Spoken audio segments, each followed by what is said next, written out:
Hi everyone, welcome to my channel. Today I will show you a couple of different tips and hacks to make a song sound great with only the piano. Hack number 1. Chord inversions.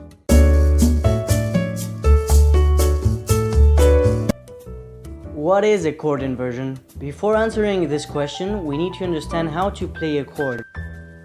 So the components of a chord are as follows: a root or bass note which you position with your first finger, a third which you play with your second or middle finger, and a fifth which you play with your fourth or last finger.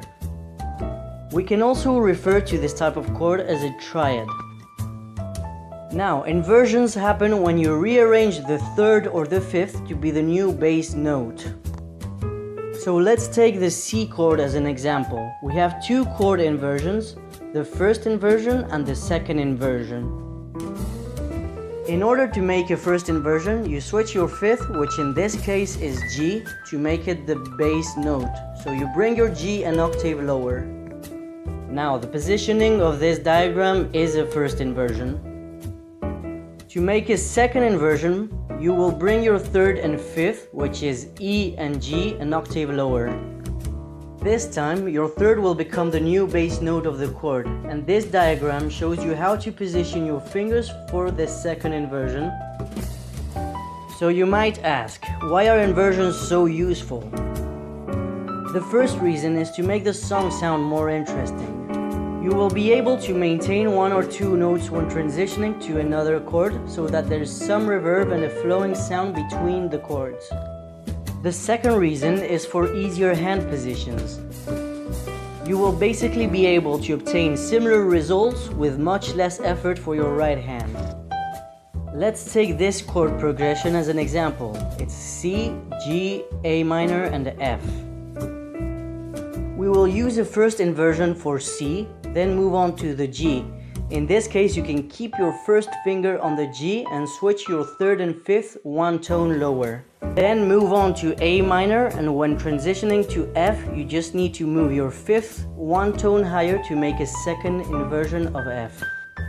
What do you think? It makes it easier, right? Hack number 2. Using octave equivalents. I'm sure sometimes you have wanted to make your song sound greater with your left hand, so you have added in triad chords. The only problem is it doesn't sound that great. The solution to this problem is using octave equivalents. You play two notes of the same pitch class. In other words, if you play C, you will also press the key to a higher pitched C, which is exactly one octave higher. Hence the name Octave Equivalence. This will add a pleasing sound to the music you are playing. You can also add a fifth between the octaves. When we talk about a fifth, its name comes from the position in which it is, compared to the root or bass note. So the bass note would be number 1 and the fifth is exactly 3 tones apart, making it number 5. Hack number 3. Playing broken chords.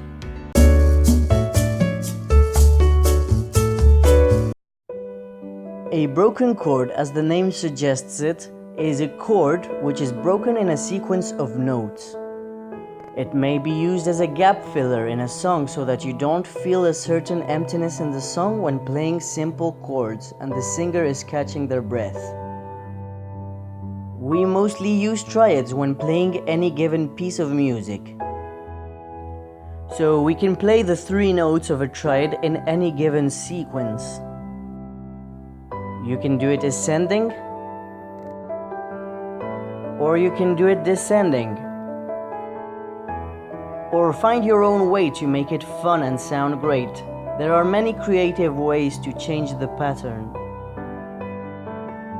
So you can use broken chords for the right hand and the left hand, but be careful not to overdo it with the left hand, or the result might not be very pleasant. So that's it for the 3 main hacks to make your music more colorful and pro. And here's one last tip. If you want to improve, practice is key. All the incredibly skilled piano players practice scales, and you should also practice them if you want to become as skilled as them. I hope you liked this video. Subscribe and see you soon.